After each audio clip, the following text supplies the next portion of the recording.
does feel appropriate that after we skirted a little bit of controversy with the last episode and the epic scale of loss that went into that script, that for the next one we moved on to something a little bit more light-hearted, potentially even silly, and that's what we've done.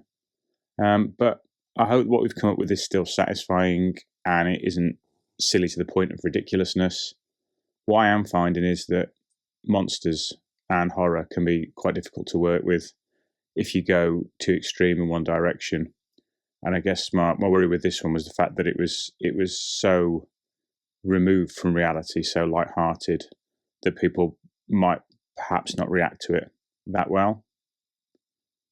The idea behind this one, a bit like the last short story that we did, comes from Sean and not me.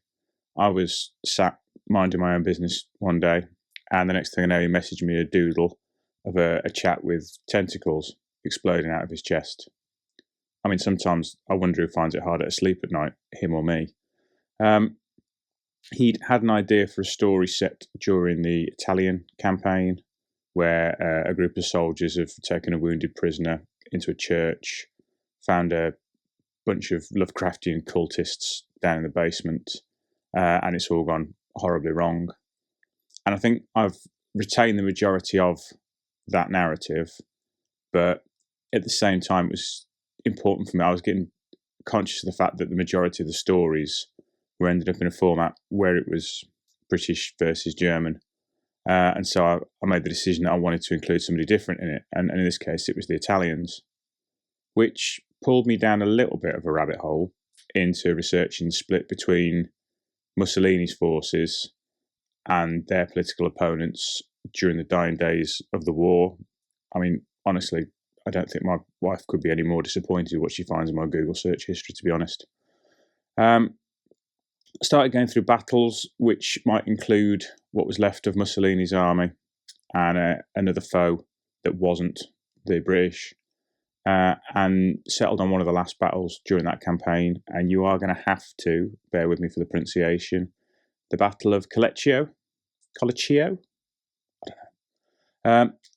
And in turn, that opened another rabbit hole because it taught me something that I hadn't known, and that's that the Brazilian army fought in World War II. Because in my head, I just assumed they'd stayed neutral, like other South American countries. But no, they sent an expeditionary force of about 26,000 personnel into World War II. And as a nation, they fought between 1942 and 1945. As the same in World War I, Brazil didn't really want to get drawn into a European war. But exactly the same as happened then. It was German U-boats that forced them into the conflict.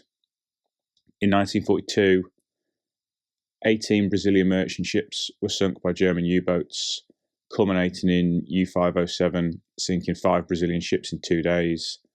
This brought the Brazilian Navy into the war, and they started supporting the US forces in the Atlantic, and an open declaration of war against Germany followed. And in 1944, after some protracted arguments with the US Army, the Brazilians sent a division to Italy, and that fought right up until the end of the campaign. It appeared it acquitted itself magnificently during its time in Italy, achieving several major victories, but losing just shy of 1,000 soldiers in the process. In terms of this story, I had wanted to try and include Mussolini's death in it as a factor for the Italian soldiers to keep fighting, but the dates didn't marry up, so in the end I had to scrap that. And that's symptomatic of the fact that now I've got a few scripts under my belt and I want to start using recurring units and characters. It's becoming trickier to find, in particular, German units that historically would have fought across all the different theatres that I want to use. I've just about managed it with the inclusion of the 148th Reserve Division, and you will see them in another place and indeed in another time. I did love the idea of the cultists. We haven't had any cultists before, but I just wanted to swerve a little away from Lovecraft, and so I started researching monsters and cryptids in Italian folklore, which isn't an area I've looked at before, even writing for bedtime stories. There's a few interesting ones. Interestingly, they've got similar monsters that you'd find in other European cultures, which shows a commonality to some of the beliefs. But the one that I settled on was indeed the blindfolded witch of the Po Valley. The BORDA is a nasty piece of work, allegedly a murderous hag who used to kill any travellers she encountered on the road. She also had a penchant for abducting children from their beds, strangling them with a rope or drowning them, which is nice. I did consider potentially going with a younger, sexier BORDA. That didn't seem to quite fit with the overall feel of the story. So when I wrote the script, I did it as a traditional clone, and then I let Sean come up with the look, which again is brilliant, as it always is. Anyway, this isn't going to be our only trip to Italy. There is an upcoming episode and linked short story, which is going to be based around the Battle of Monte Cassino. And in the short version of that, we're actually going to see an origin story of one of our previous villains. I hope 2022 is treating you all well. We're going to try and settle into a cycle now of a 3-week release cycle. So week 1, you'll get a trailer. 2, you'll get the episode. 3, you'll get the production video, either on Friday or Saturday. But if you're a Patreon subscriber, you'll get early access the week before and potentially some of the artwork as well.